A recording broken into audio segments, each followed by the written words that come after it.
Sychar is another place in the area. It's at the foot of Mount Ebal. And we remember Sychar from the story of the woman at the well in John chapter 4. And there Jesus and the woman get into that discussion about the proper place to worship. Is it here next to Jacob's well on Mount Gerizim, which was right there, or in Jerusalem? And so I'm sure the woman at the well pointed up to the summit of Mount Gerizim, where that temple, their temple, used to stand, saying, is this the place to worship, or is it in Jerusalem? So he came to a city of Samaria called Sychar, near the parcel of ground that Jacob gave to his son Joseph. And Jacob's well was there. So Jesus, being wearied from his journey, was sitting thus by the well. It was about the 6th hour. There came a woman of Samaria to draw water. Jesus said to her, give me a drink. So this is taking place at the foot of Mount Gerizim. Shechem is nearby. Mount Ebal is nearby. The area of Benjamin was south of the region of Samaria. It's a small sliver of land in between the kingdom of Israel and the kingdom of Judah, but it was very strategic. And this area was very key for east-west travel because there's a plateau there, and also very important for north-south travel along the ridge route. And even the modern road takes the central Benjamin Plateau traveling through there. So you can see it's a flat area, this is a plateau area, and so Benjamin was very important as kind of a crossroads in the nation. Benjamin is the home of King Saul. He was a Benjamite. He was from the town of Gibeah, Gibeah of Saul. Professor James Munson has said that the central Benjamin Plateau has recorded more biblical events than any other region. And that's pretty amazing for this little sliver of land.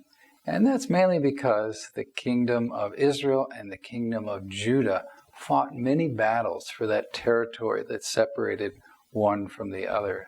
Benjamin was right in between Israel and Judah. Moving farther south, we'll look at the hill country of Judah. And this area is rather isolated from international traffic.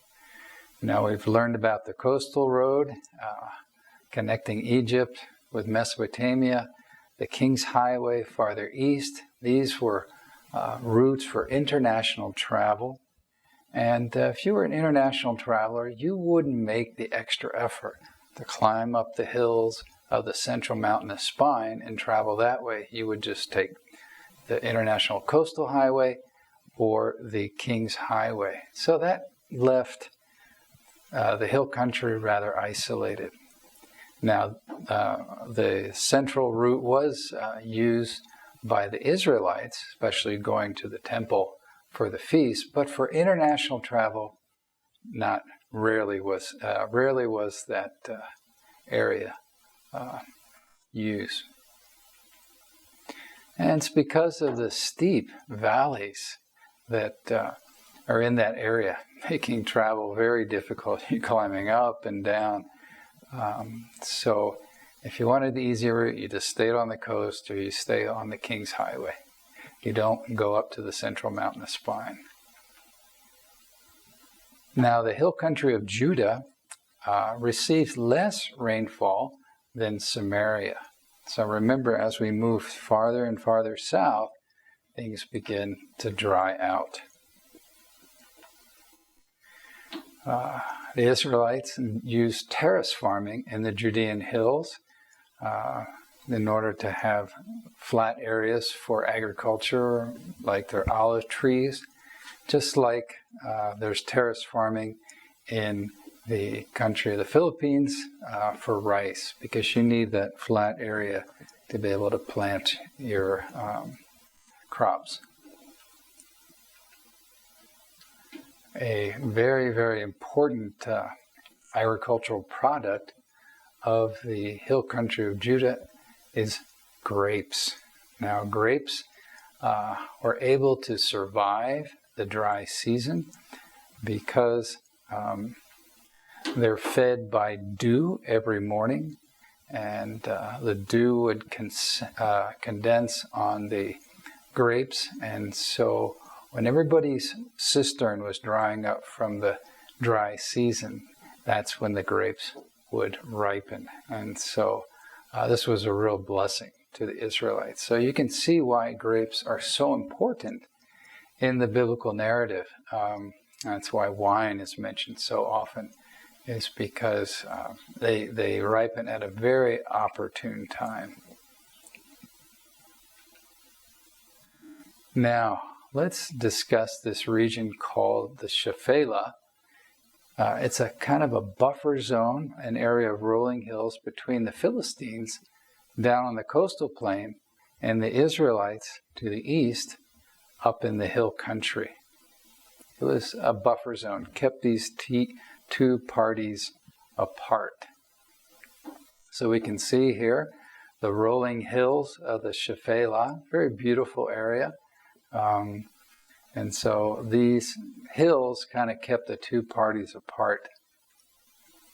We're at the site of Azekah, looking due east up into the hill country. So we're in the Shephelah right now, coastal plains to our back, where the Philistines lived.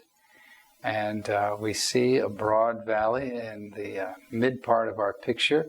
That would be the Elah Valley. And then off in the distance, we see the hill country of Judah. And so going through the Shephelah, you would want to travel on one of these valleys that gets you up to the hill country. Now, the tribe of Dan was so frustrated with the constant harassment from the Philistines in the coastal plain. They lived in the Shephelah. They decided to pack up from their original tribal allotment and move all the way up north, practically at the foot of Mount Hermon, to establish their new territorial home there. So you can see life in the Shephelah was tough in the period of the Judges because of the Philistines. Now, one of the reasons why the Philistines didn't like to pass through the Shephelah on up to the hill country was because there's bedded limestone there. And the Philistines used chariots. Of course, chariots are pulled by horses, and horses have a tough time walking on this bedded limestone. It's very easy for them to turn their ankles. And so this served as a natural barrier between the Philistines on the coastal plain and the Israelites up in the hill country. You can see here on this diagram 5 valleys, and these 5 valleys served as entryways up into the hill country from the coastal plain. These are the Ayalon Valley in the north, the Sorek Valley, the Elah Valley, the Guvrin Valley, and the Lachish Valley. And so they would travel through these valleys to gain access up into the hill country. And this is why David and Goliath fought in the Elah Valley, because that was a battle to gain control over that territory. Because if you could control the Elah Valley, then you could, if you were an Israelite, you could keep the Philistines out. If you were a Philistine, you wanted to control the Elah Valley to go up and attack the Israelites up in the hill country. And so David got his 5 smooth stones from the brook of Elah. And you see here plenty of stones, but what's missing in this picture? Yeah, no water for the brook. So this is a wadi, an example of a dry riverbed that certain times of the year especially in rainy season, will fill up with water. But for the rest of the year is dry, and it was dry at the time this picture was taken. Well, from this vantage point, we're looking due north across the Elah Valley. Actually, we're in pretty much the place where the Philistine camp would have been, looking across the valley to the Israelite camp on the north side. And eventually the battle between David and Goliath would be right in the center of this valley, the Elah Valley. Here we can see the Elah Valley in the center of our picture. We're looking due east. Off in the distance you can see the hill country of Judah, and so the Elah Valley provided easy access up into the Judean hills. So the Israelites would have been on the north side, the left side, and the Philistine camp on the right side of the Elah Valley. All right, let's take a look at the Elah Valley and some maps. Here we see the Elah Valley in the center, and we can see the routes lead from the Elah Valley. One goes up to Jebus, which is the name of Jerusalem prior to the time that David conquered it. That's where the Jebusites lived. And then another extension of the route went down to the important site of Hebron. So we see how important controlling the Elah Valley was because of these routes. And so the Philistines camped on the southern side near Soko. The Israelites camped on the north side of the valley.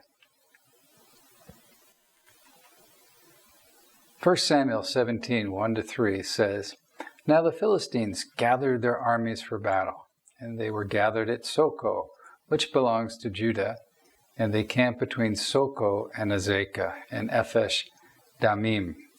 Saul and the men of Israel were gathered and camped in the valley of Elah, and drew up in battle array to encounter the Philistines.